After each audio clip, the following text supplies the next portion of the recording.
我们的目标是把它先打通，打通之后再打顺。那我刚刚说的1、2、3指的是什么？1带起死皮，2带起死皮之后打掉一部分，3带起死皮之后打掉一部分，把剩下那部分打掉。那么应该叫做带起死皮打掉一部分，打掉了；带起死皮打掉一部分，打掉了；带起死皮打掉一部分，打掉了。所以你们现在知道为什么你们拉出来的甲沟或者说后缘里面总是有非常多的断线和碎线了吧？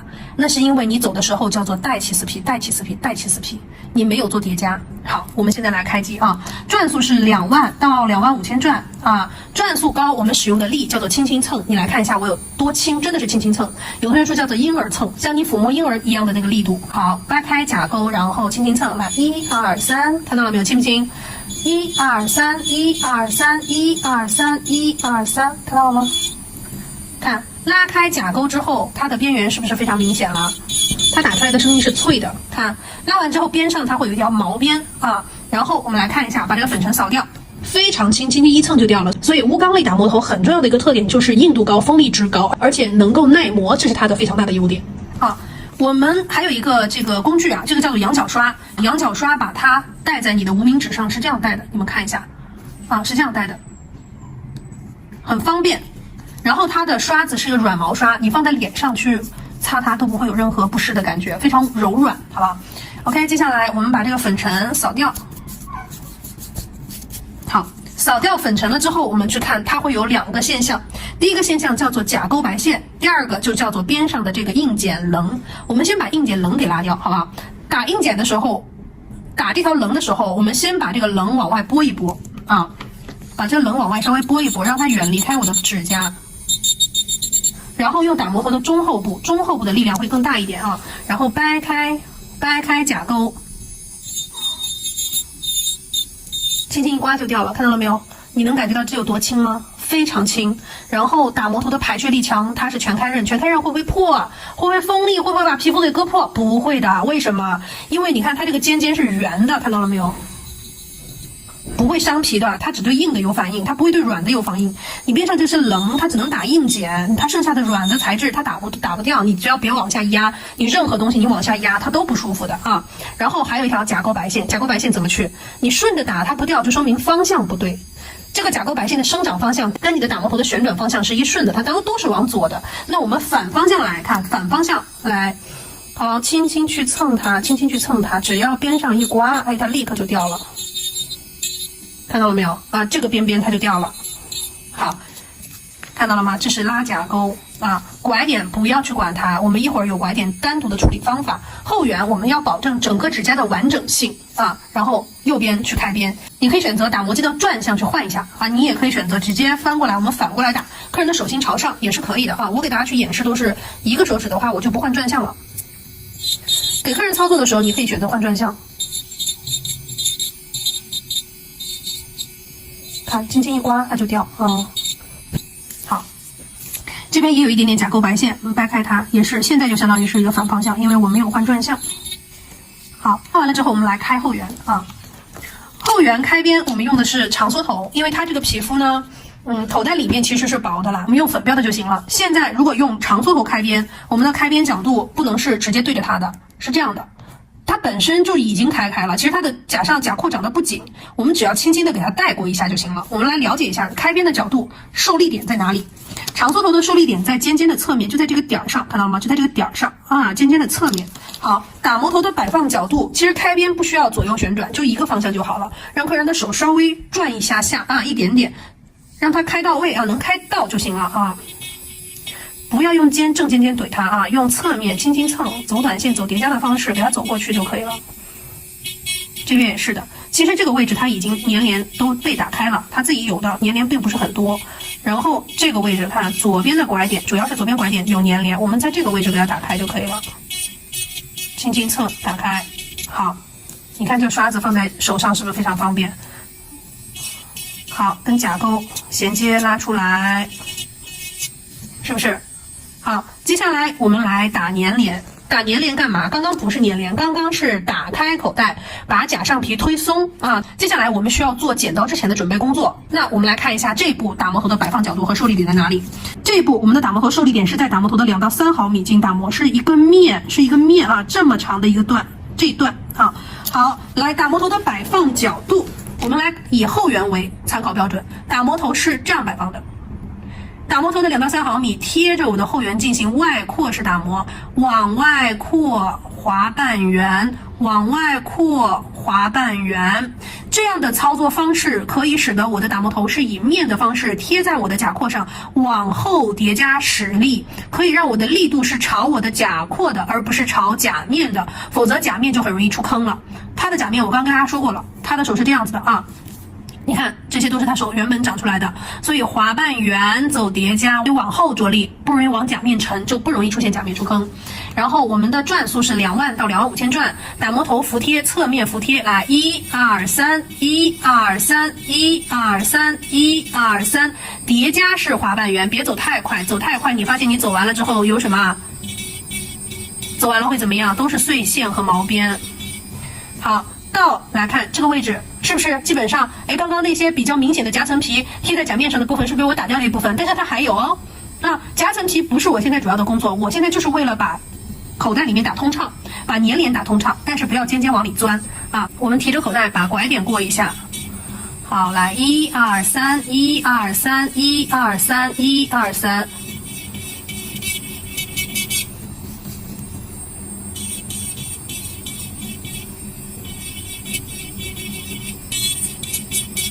好，过到这一步，它的夹层皮是非常多的啊。你会看到甲面上左拐点还是有点粘连，还要去做它吗？不要了，不要去专门打磨夹层皮，这一步只是为了我们方便放剪刀剪死皮而已。夹钩拉出去，好，反面我们把它打磨一下啊。反面反向旋转，2万到25000转，也是轻轻的去蹭它，走叠加，走叠加，左右两边走叠加，走叠加。好，往右旋转，走叠加，叠加，叠加，叠加，叠加，拉出去，夹钩拉出去。看，是不是还是有夹层皮？夹层皮不管它，这步拐点你够不着的地方，我们的中指和无名指都可以。第2关节，看第2关节把它打开，提起来，往上提就露出来了。好，只需要往外扩滑半圆，都是打磨头的侧面去打磨的啊。这一步目标不是为了磨夹层皮，你用力过度的话，为了磨夹层皮反而会把皮肤给磨破了。好，现在我们弄完了之后，我们来剪死皮。我们来剪死皮。你说它的死皮还要剪吗？不剪的话，你在磨的这个过程中，你会发现它的边缘不干净，就是磨的不干净。那么我们剪的话，只是剪掉多余长出来的那一小部分就可以了。有同学可能会看不清楚啊，我们前面有讲过安全线的内容，看不清楚安全线在哪里，过会儿我来给大家去看一下安全线在哪里。那么在这边的话，我们来看剪刀的选择，先看剪刀的选择。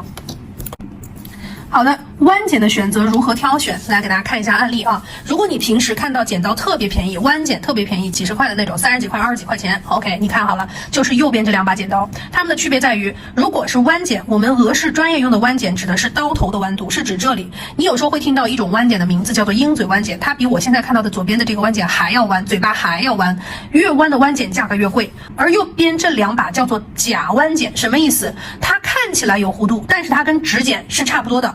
它只有身体的这个位置，就从刀头整个刀头就是中段的位置，它是有弧度的。你看到中段有弧度，刀头没弧度，刀头没弧度有用吗？没有任何用处，因为我们就是靠着刀头的弧度去贴合甲廓弧度的。所以这2把你买回来价格很便宜，但是你用你不会用，你觉得弯剪不好用，不是弯剪不好用，是你买错了。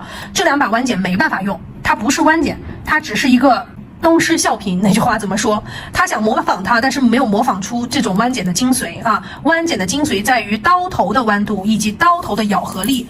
刀头的咬合力是什么？看到了没有？像这种弯剪，它的尖尖特别尖，这把叫做细包剪。细包剪的要求是，你要有一定的手稳度啊。如果说是零基础小白，可以买这把右边的这个就是叫做螳螂剪，看到了没有？但是你看它是螳螂剪，你说外面找到跟它一样，这个是不是螳螂剪？我告诉你，刀头不一样。我之前有专门去找过很多家工厂剪刀，回头我到时候给你们看剪刀有多少，那么多公斤的剪刀样品，最终找到了这2把。左边的这个叫做细包剪，又细又尖又薄，看到了没有？咬合力非常好啊。右边的这把它叫做螳螂剪，然后也是尖尖比较尖，然后相对来说薄。区别在于细包剪要求手稳定性高，然后平时的小白就买这把剪刀就可以了。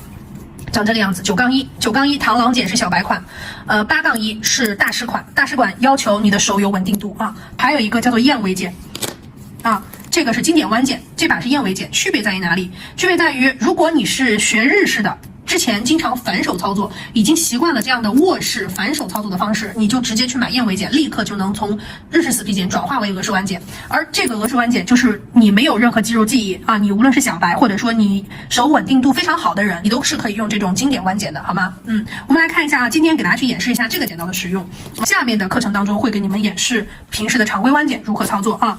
剪刀的使用，我们看剪刀主要是用刀背的2到3毫米，是用的刀背的2到3毫米作为服帖面的啊。这个剪刀的操作跟你日式死皮剪的操作是一样的，握着它操作，来往下压，看往下压，往下压，好，来手给我。来，我们现在来剪死皮。它的安全线其实还是能够看得见的，看到了没有？它的死皮边上长出来了一条，看在这儿，看到了没有？这么一点点啊，这要剪，因为它外面这里是硬的啊，所以我们要剪掉它。来，第一刀口是在甲沟处。剪刀的第一刀口是在甲沟处，你看这个位置是不是？它也是，看，立在甲面上，贴在立面上。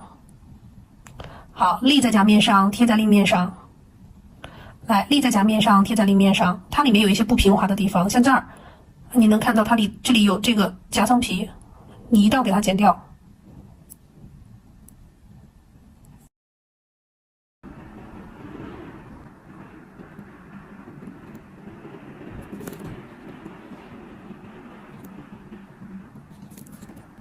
好，贴到它的拐点，所以你现在能够看得出什么？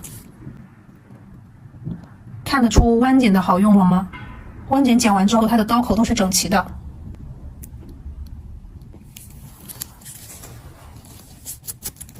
OK， 那么接下来我们来去打磨夹层皮，来看到了没有？右拐点的夹层皮是不是还有？夹层皮就算你用剪刀剪，它剪完之后的这个刀口和磨过的是不一样的，磨过的它是一个顺滑的，剪完之后它是有刀齿的。这你还记得？大家还记得我前面那几个案例吗？看到了没有？这都长了10天了，看到了没有？它的夹层皮才出来，这是8、9天的样子才出来，但是后面甲廓的倒刺还没长出来呢，能看出来吗？所以你想让夹层皮长得稍微没有那么的快，可以专门做这一步夹层皮的打磨。夹层皮我们打磨用哪个打磨头？用 mini 小缩头，这个蓝标的 mini 小缩头。夹层皮是带韧性的死皮，所以它的打磨需要有一定的排血力才够。我们来看一下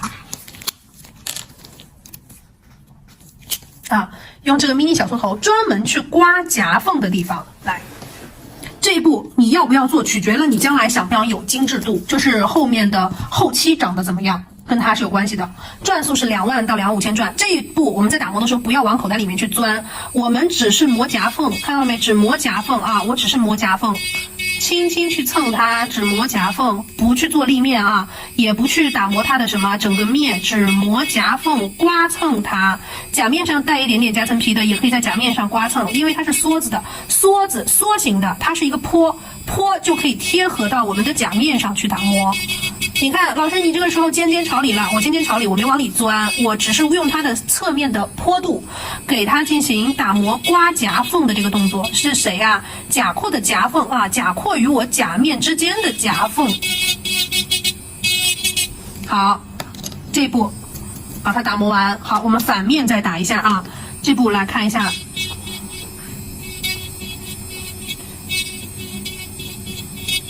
这边有一个死皮，稍微带一下它就掉了。好，反面再打一下啊。现在换 R 的转向，反向旋转，跟刚刚一样的，用我们的中指来，中指、无名指都可以，压着我的侧甲廓往上一提，它就起来了啊。然后我们反向打磨，只是刮蹭夹缝，不要去打面，因为面的这个立面的这个位置啊，不是所有人的皮肤都受得了蓝标的啊。我只是刮夹缝那个夹层皮那个硬的位置去磨它。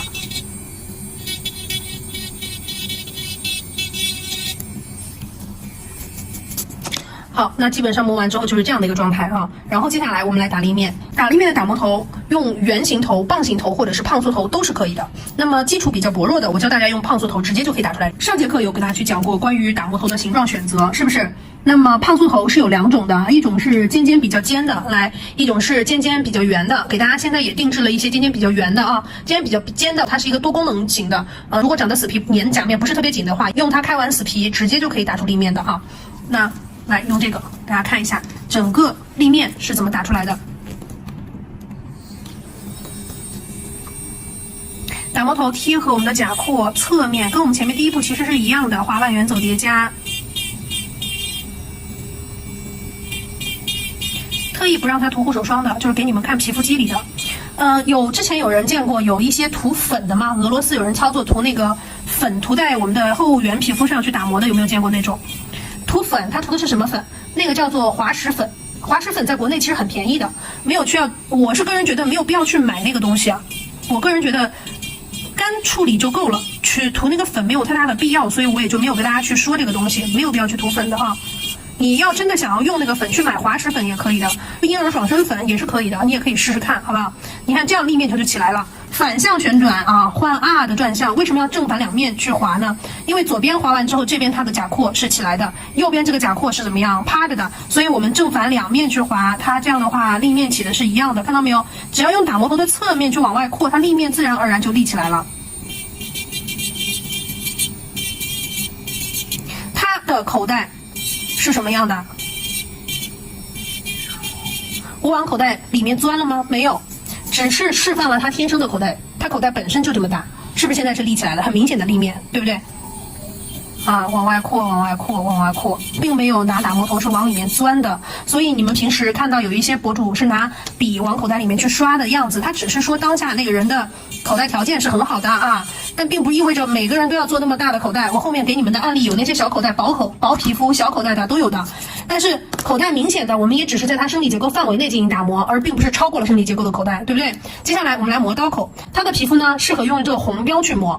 那么给你们这个大师版套装里面有一个黄标，有一个红标，那这两个打磨头的应用是区别于让你们针对不同的皮肤去应用的啊，就是方便一些。好，那我用前置处理液给大家演示一下怎么去打刀口。棒琴头在打刀口的过程中，我们用到的是谁呀？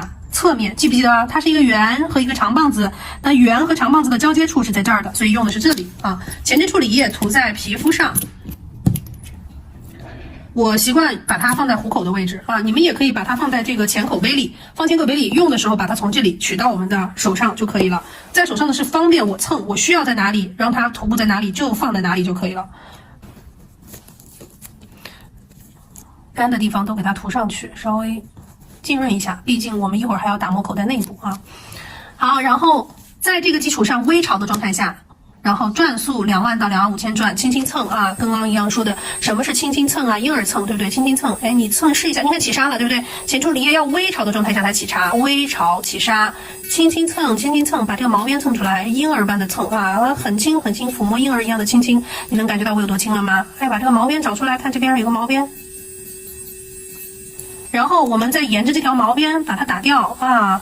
但是现在前置处理液干了，我要跟大家说的是，我们在打磨的这个过程中，我再给你演示，我教大家刚刚是找毛边，但事实上我们在打磨的过程中，一般情况下是先把这个毛边找出来，然后一边找一边打，你的手转一遍，对，一边找一边打，找到打掉，找到打掉，找到打掉，理解吗？所以我刚刚只是给你演示一下我怎么找出来。轻轻蹭，轻轻蹭，但是你在磨的过程中，你发现，哎，打不掉了，打不掉，考虑什么？打不掉，考虑转速是不是太低了？然后再看色标有没有选对啊，都对的情况下打不掉，我们的力不能往下用力，我们不能用力压，不能用力压，是不是你得轻轻蹭？轻轻蹭的时候磨不掉，转速也对，色标也对，轻轻蹭的时候又磨不掉，就是加一点点前置处理液就好了，增加它的打磨头的排血力的阻力，增加阻力啊，然后轻轻蹭，好，打掉，轻轻蹭，来打掉，好。来轻轻蹭，打掉，好，这边再加一点点。左边拐点会比右边拐点容易出血，怎么样才能让它不容易出血呢？把这个死皮往外打啊，靠外的地方给它打，不要让它离甲面太近，离甲面太近它就容易出现。你为了避开甲面而导致这个位置磨不到准确的位置，反复磨就会造成出血了。看，这样就打掉了，对不对？大家可以看到，长棒头在打磨第一指关节的时候，由于它的面积比较大，它的侧面可以很大面积快速的帮我们第一指关节去过一下。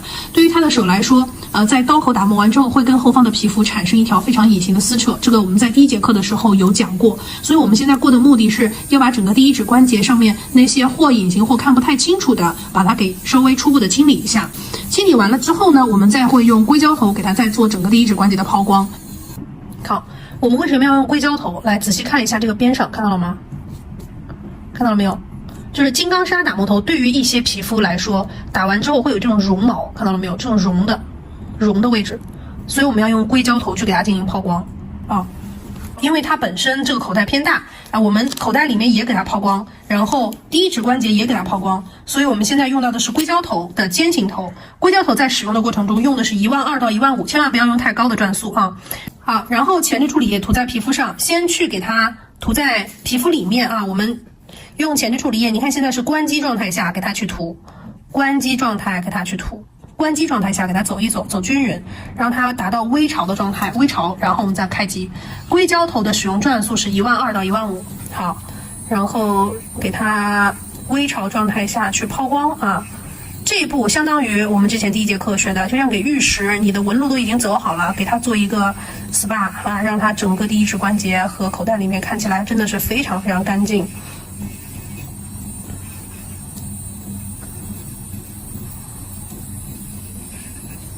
然后给它第一指关节再给它像洗个澡一样的，这样的话你在微距下面拍摄都是非常干净的状态。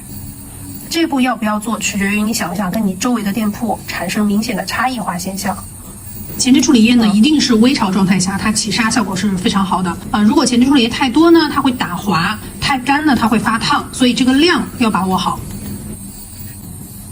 好，然后我们把皮肤清洁干净，看一下。